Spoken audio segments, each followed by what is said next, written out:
Hello every one. അപ്പോൾ central government job അപ്ഡേറ്റിലേക്ക് എല്ലാവർക്കും സ്വാഗതം. നമ്മളിന്ന് വന്നിരിക്കുന്നത് പുതിയൊരു ജോബ് റിക്രൂട്ട്മെൻറ്റിനെ പറ്റി സംസാരിക്കാനാണ്. നമ്മുടെ ബാങ്കിങ് സെക്ടറിൽ തന്നെ വരുന്ന SBIയുടെ കീഴിൽ വരുന്ന bank manager, assistant bank manager cum engineering recruitment ആണ് അതിൽ എന്ത് ചെയ്തിരിക്കുന്നത് ഇപ്പോൾ പറഞ്ഞിട്ടുള്ളത്. അപ്പോൾ അതിൻ്റെ ഡീറ്റെയിൽസ് എന്താണെന്ന് നമുക്ക് നോക്കാം. റിക്രൂട്ട്മെൻറ്റ് ഇപ്പോൾ വിളിച്ചിട്ടുള്ളത് സ്പെഷ്യലിസ്റ്റ് കാറ്റഗറി ഓഫീസേഴ്സ് ആയിട്ടാണ് വിളിച്ചിട്ടുള്ളത്. റെഗുലർ ബേസിസിൽ തന്നെയാണ് നിങ്ങൾക്ക് എന്ത് ചെയ്തിട്ടുള്ളത് ഈ നോട്ടിഫിക്കേഷൻ വിളിച്ചിട്ടുള്ളത്. റെഗുലറും ഉണ്ട്, അതുപോലെ തന്നെ കോൺട്രാക്ട് ബേസിലും ഈ ഒരു നോട്ടിഫിക്കേഷൻ വിളിച്ചിട്ടുണ്ട്. പക്ഷെ നിങ്ങൾ കൂടുതൽ എന്ത് ചെയ്യുക, ഫോക്കസ് ചെയ്യേണ്ടത് റെഗുലർ ബേസിൽ തന്നെ ഫോക്കസ് ചെയ്താൽ മതി കേട്ടോ. അപ്പോൾ എന്തായാലും നോട്ടിഫിക്കേഷൻ താഴെ കൊടുത്തിരിക്കുക. ഇനിയിപ്പോൾ നിങ്ങൾക്ക് കോൺട്രാക്ട് ബേസിസിലാണ് താല്പര്യമെങ്കിൽ നിങ്ങൾക്ക് അത് ഒന്ന് എന്ത് ചെയ്യുക, ചെയ്ത് നോക്കാം. നിങ്ങൾക്ക് ഒരു 3-4 വർഷം മാത്രമേ എങ്കിൽ അങ്ങനെയാണെങ്കിൽ വർക്ക് ചെയ്യാൻ പറ്റൂ. ഇപ്പോൾ വിളിച്ചിട്ടുള്ളത് റെഗുലർ ബേസിസിലുള്ള കാര്യമാണ് നമ്മൾ ഈ വീഡിയോയിൽ പറയുന്നത് കേട്ടോ. അപ്പോൾ ആ കാര്യങ്ങൾ കൃത്യമായി മനസ്സിലാക്കുക. ഇമ്പോർട്ടൻറ്റ് ഡേറ്റ് റിലീസ് ചെയ്തിട്ടുള്ളത് 21 നവംബറിലാണ് കേട്ടോ. 21 നവംബറിൽ ആണ് വിളിച്ചിട്ടുള്ളത്. ഓൺലൈൻ സ്റ്റാർട്ട് ചെയ്യുന്നതും 22 നവംബറിലാണ്. 22 നവംബറിൽ ഓൾറെഡി എക്സാമിനേഷൻ്റെ ഈ ഒരു റിക്രൂട്ട്മെൻറ്റ് സ്റ്റാർട്ടായി കഴിഞ്ഞു. ഓൺലൈൻ രജിസ്ട്രേഷൻ്റെ ലാസ്റ്റ് ഡേറ്റ് എന്ന് പറഞ്ഞാൽ 12 ഡിസംബറാണ്. ഡിസംബർ 12-നാണ് ലാസ്റ്റ് ഡേറ്റ് എന്ന് പറയുന്നത്. ആപ്ലിക്കേഷൻ ഫീസ് ശ്രദ്ധിക്കുക. ജനറൽ കാറ്റഗറിക്കാർക്ക് എല്ലാവർക്കും, അതായത് EWS, അതുപോലെ തന്നെ നമ്മുടെ OBC, നമ്മുടെ ജനറൽ കാസ്റ്റുകാർക്ക് എല്ലാവർക്കും 750 രൂപയാണ് ഫീസ് വരുന്നത്. ബാക്കി നമ്മുടെ SC ST PWD കാറ്റഗറിക്ക് മാത്രമേ 0 എന്ന് പറയുന്ന ഒരു വേറെ ഫീസൊന്നും അടയ്ക്കേണ്ട ആവശ്യം വരാത്തത്. അപ്പോൾ ബാക്കിയെല്ലാം കൃത്യമായി ശ്രദ്ധിക്കുക. ഇമ്പോർട്ടൻറ്റ് ഡേറ്റ് തുടങ്ങുന്നത് 22 നവംബറിനും 12 ഡിസംബറിനും. അപ്പോൾ നിങ്ങൾ ഈ ഒരു നോട്ടിഫിക്കേഷൻ കൃത്യമായിട്ട് മനസ്സിലാക്കിയിട്ട് നിങ്ങൾക്ക് അപ്ലൈ ചെയ്യാൻ പറ്റുന്നവരാണെങ്കിൽ ചെയ്യുക. കാരണം എഡ്യൂക്കേഷണൽ ക്വാളിഫിക്കേഷനൊക്കെ അനുസരിച്ചാണ് നിങ്ങളത് എന്ത് ചെയ്യേണ്ടത്, നോക്കേണ്ടത്. അപ്പോൾ പോസ്റ്റിൻ്റെ ഡീറ്റെയിൽസ് ആണ് ഇവിടെ പറഞ്ഞിരിക്കുന്നത്. വാക്കൻസി പ്ലസ് ഏജിങ്ങിൻ്റെ കാര്യം എല്ലാം പറഞ്ഞിട്ടുണ്ട്. അപ്പോൾ നിങ്ങൾ ശ്രദ്ധിക്കുക. നമുക്കിപ്പോൾ വിളിച്ചിട്ടുള്ള റിക്രൂട്ട്മെൻറ്റ് ബേസിസ് എന്ന് പറഞ്ഞാൽ ഒന്ന് അസിസ്റ്റൻറ്റ് മാനേജർ സിവിൽ എഞ്ചിനീയറിംഗിൽ തന്നെ സിവിൽ കഴിഞ്ഞവർക്കുള്ളവർക്കാണ് അസിസ്റ്റൻറ്റ് മാനേജർ ഒരു പോസ്റ്റിംഗ് മെയിനായിട്ട് ഫോക്കസ് ചെയ്യുന്നത്. രണ്ടാമത്തേതെന്ന് പറഞ്ഞാൽ അസിസ്റ്റൻറ്റ് മാനേജർ എഞ്ചിനീയർ അല്ലെങ്കിൽ ഇലക്ട്രിക്കൽ എഞ്ചിനീയറിംഗ് പഠിച്ചവർക്കാണ് ആ ഒരു ഫീൽഡ്. അപ്പോൾ 3 ഫീൽഡിൽ നിന്നാണ് ഇപ്പോൾ വിളിച്ചിരിക്കുന്നത്. ഒന്ന് സിവിൽ, ഇലക്ട്രിക്കൽ, അതുപോലെ തന്നെ അസിസ്റ്റൻറ്റ് മാനേജർ ഇൻ ഫയർ എഞ്ചിനീയറിംഗിൽ നിങ്ങൾക്ക് അസിസ്റ്റൻറ്റ് മാനേജർ ആവാനാണ് ഉള്ള ചാൻസ് ആണ് പിന്നെ വന്നിട്ടുള്ളത്. പിന്നെ എന്ന് പറഞ്ഞാൽ regular vacancy SC ST OBC EWS UR total vacancy listing എല്ലാം കൊടുത്തിട്ടുണ്ട്. PWD കാൻഡിഡേറ്റ്സിനും നിങ്ങൾക്ക് എന്ത് ചെയ്യാം, അപ്ലൈ ചെയ്യാൻ പറ്റുന്ന കുറച്ച് പോസ്റ്റുകളും ഉണ്ട് കേട്ടോ. അപ്പോൾ ഏജ് എന്ന് പറയുന്നത് നിങ്ങൾക്ക് 21 വയസ്സാണ് മിനിമം ഏജ് പറയുന്നത്. 1/10/2024 നിങ്ങൾക്ക് എത്ര ഏജ് ആവാൻ പാടുള്ളൂ, 21 വയസ്സേ ആകാൻ പാടുള്ളൂ. ആ കാര്യവും മാക്സിമം എന്ന് പറഞ്ഞാൽ 30 ഏതിൽ വരുന്നത്, അസിസ്റ്റൻറ്റ് മാനേജർ സിവിലിലും അസിസ്റ്റൻറ്റ് മാനേജർ ഇലക്ട്രിക്കലും ആണെങ്കിൽ നിങ്ങൾക്ക് എന്താണ് 21-നും 30 വയസ്സിനും ഇടയിലുള്ളവരായിരിക്കുന്നത്. അതേസമയം അസിസ്റ്റൻറ്റ് മാനേജർ ഫയറിലാണെങ്കിൽ, കാരണം അതിൽ കുറച്ച് എക്സ്പീരിയൻസിൻ്റെ കാര്യമൊക്കെ പറയുന്നുണ്ട് കേട്ടോ. അതുകൊണ്ടാണ് അസിസ്റ്റൻറ്റ് മാനേജർ ഫയർ എഞ്ചിനീയറിംഗിലാണ് ചെയ്തെങ്കിൽ നിങ്ങൾക്ക് 40 വയസ്സ് വരെ നിങ്ങൾക്ക് എന്തുണ്ട്, നിങ്ങൾക്ക് റിലാക്സേഷൻ പറയുന്നുണ്ട്. പിന്നെ പ്ലസ് ഇതിൻ്റെ കൂടെ തന്നെ നമ്മുടെ SC ST OBCക്കൊക്കെ ആണെങ്കിൽ അവരുടേതായ റിസർവേഷൻ ഉണ്ട്. SC STക്ക് ആണെങ്കിൽ 5 വർഷം, OBC ആണെങ്കിൽ 3 വർഷം, അതുപോലെ തന്നെ നമ്മുടെ PWD കാൻഡിഡേറ്റ്സിനാണെങ്കിൽ 10 വർഷം എന്നുള്ള രീതിയിൽ നിങ്ങൾക്ക് എന്തുണ്ട്, ഓപ്പർച്യൂണിറ്റീസ് തന്നെ ഉണ്ട്. പിന്നെ ഇതെന്ന് പറഞ്ഞാൽ ബാക്ക്ലോഗ് വാക്കൻസീസ് പറഞ്ഞ് എടുത്തു കൊടുത്തിരിക്കുന്നത് മുന്നേ വിളിച്ചതാണ്. അതിപ്പോൾ എന്ത് ചെയ്യുന്നു, റിഫ്രഷ് ചെയ്തിട്ട്, കാരണം മുന്നത്തെ വാക്കൻസിയിൽ ബാക്കി വന്ന കുറച്ച് വാക്കൻസി കാണുമല്ലോ, പിന്നെയും ഫില്ല് ചെയ്യാനുള്ള വാക്കൻസീസ് ആണ് ഇതിലെടുത്തിട്ടിരിക്കുന്നത്. അത് വളരെ കുറച്ചേ ഉള്ളൂ. നമുക്ക് നോക്കുകയാണെങ്കിൽ എത്രയാണ്, ഒരു 2 വാക്കൻസീസേ അതിൽ പറഞ്ഞിട്ടുള്ളൂ കേട്ടോ. 2 വാക്കൻസീസേ വരുന്നുള്ളൂ. അപ്പോൾ ഈ കാര്യങ്ങൾ നിങ്ങൾ കൃത്യമായിട്ട് ശ്രദ്ധിക്കുക. ടോട്ടൽ വാക്കൻസി പറയുന്നുണ്ട്. അസിസ്റ്റൻറ്റ് മാനേജർ എഞ്ചിനീയറിംഗിനാണെങ്കിൽ 101, ഇലക്ട്രിക്കലിനാണെങ്കിൽ 25, സിവിലിനാണെങ്കിൽ 42. ആ ഒരു രീതിക്കാണ് പോകുന്നത് കേട്ടോ. ഇനി അടുത്ത് നിങ്ങൾ ശ്രദ്ധിക്കേണ്ട കാര്യം എഡ്യൂക്കേഷണൽ ക്വാളിഫിക്കേഷൻ ഒന്ന് ജസ്റ്റ് ഒന്ന് ശ്രദ്ധിക്കുക. കാരണം നമ്മുടെ ഇവിടെ ഇമ്പോർട്ടൻസ് എന്ന് പറഞ്ഞാൽ എഡ്യൂക്കേഷണൽ ക്വാളിഫിക്കേഷൻ ആണ് വരുന്നത്.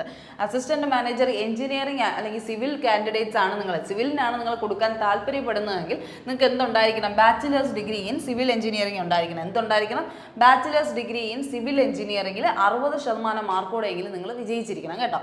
അപ്പോൾ bachelor's degree in civil engineering ഉണ്ടെങ്കിൽ നിങ്ങൾക്ക് സിവിൽ എഞ്ചിനീയറിന് കൊടുക്കാം. 2 വർഷം എക്സ്പീരിയൻസ് എന്ത് ചോദിക്കുന്നുണ്ട്, എക്സ്പീരിയൻസ് ചോദിക്കുന്നത്. കാരണം അസിസ്റ്റൻറ്റ് മാനേജർ ആവുക എന്ന് പറഞ്ഞാൽ കുറച്ച് എന്താണ്, ഹെഡ് ലെവൽ പോർഷൻ ആണല്ലോ. അപ്പോൾ നമുക്കൊരു പൊസിഷനിങ്ങിലാണ് കിട്ടുന്നത്. അതുകൊണ്ട് തന്നെ 2 വർഷത്തിൻ്റെ റിലവൻറ്റ് എക്സ്പീരിയൻസ് അവർ ചോദിക്കുന്നുണ്ട്. അത് കഴിഞ്ഞ് ഈ പറയുന്ന എഞ്ചിനീയറിംഗ്, ഇലക്ട്രിക്കൽ എഞ്ചിനീയറിംഗ് ആണ് അസിസ്റ്റൻറ്റ് മാനേജർ ആവുന്നതെങ്കിൽ നിങ്ങൾക്ക് എന്ത് വേണം, ബാച്ചിലേഴ്സ് ഡിഗ്രി എന്തിലായിരിക്കണം, ഇലക്ട്രിക്കൽ എഞ്ചിനീയറിംഗിൽ എടുത്തവരായിരിക്കണം. ഓരോ ഫീൽഡ് ഓരോരുത്തർക്ക് വേണ്ടിയാണ് കൊടുത്തിരിക്കുന്നത്. അതുകൊണ്ടാണ് കോമ്പറ്റീഷൻ ഒരുപാടൊന്നും കാണാൻ വലിയ ചാൻസ് ഒന്നുമില്ല.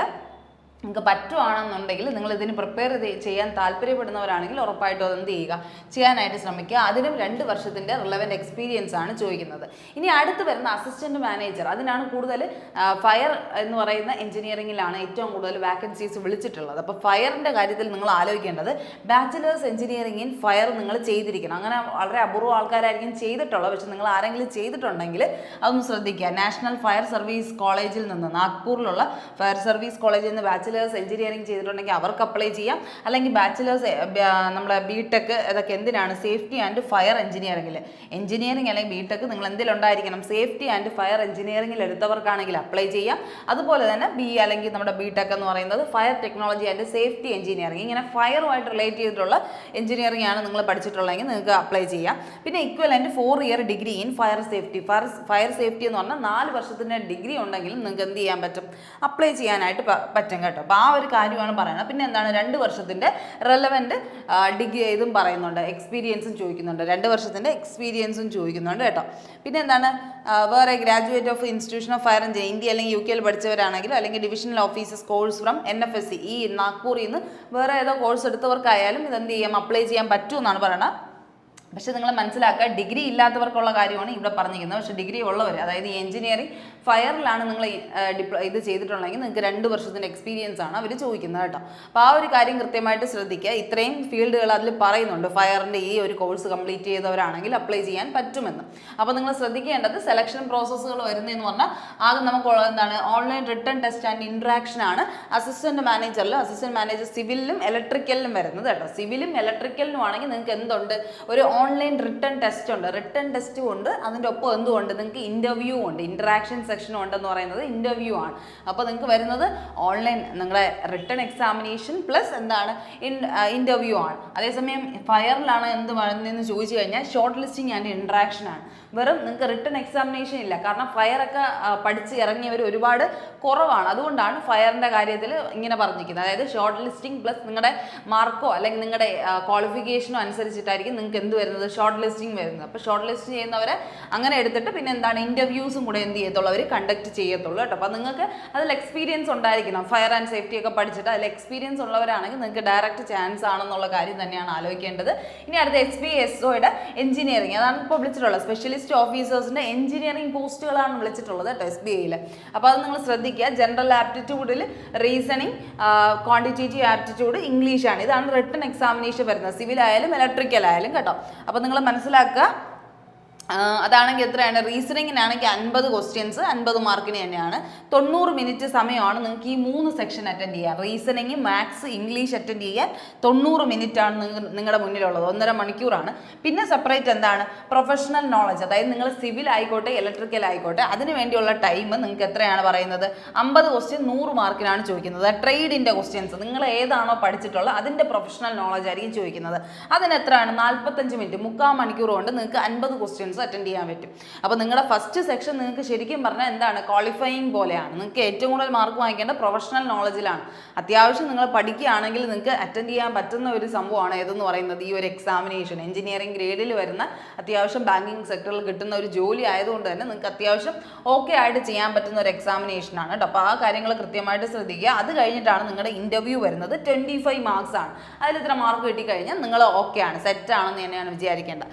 അപ്പോൾ ഇതാണ് റിട്ടേൺ എക്സാമിനേഷനും ഓൺലൈൻ എക്സാമിനേഷൻ്റെ ആ ഒരു ഇൻ്റർവ്യൂ സെക്ഷൻ്റെയും കണ്ടീഷൻ എന്ന് പറയുന്നത്. അപ്പോൾ ഇത്രയും കാര്യങ്ങൾക്ക് നിങ്ങൾക്ക് ചെയ്യാൻ പറ്റുമെന്ന് തോന്നുന്നുണ്ടെങ്കിൽ ഉറപ്പായിട്ടും എന്ത് ചെയ്യുക, ഈ ഒരു പോസ്റ്റിലേക്ക് അപ്ലൈ ചെയ്യാനായിട്ട് ശ്രമിക്കുക.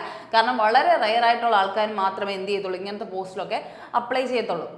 അപ്പോൾ നിങ്ങൾക്ക് പറ്റുവാണെങ്കിൽ മാക്സിമം നിങ്ങൾ എന്ത് ചെയ്യുക, അപ്ലൈ ചെയ്യുക. ഇതിൻ്റെ നോട്ടിഫിക്കേഷൻ താഴെ കൊടുത്തിരിക്കാം, അതെല്ലാം ഡീറ്റെയിൽ ആയിട്ട് വായിച്ച് നോക്കി നിങ്ങൾക്ക് എന്ത് ചെയ്യുക, ഒന്നും കൂടെ ക്ലാരിഫിക്കേഷൻ വരുത്തണമെങ്കിൽ അങ്ങനെയൊക്കെ ചെയ്തിട്ട് നിങ്ങൾ എന്ത് ചെയ്യുക, കൃത്യമായിട്ട് അപ്ലൈ ചെയ്യുക. Okay, thank you.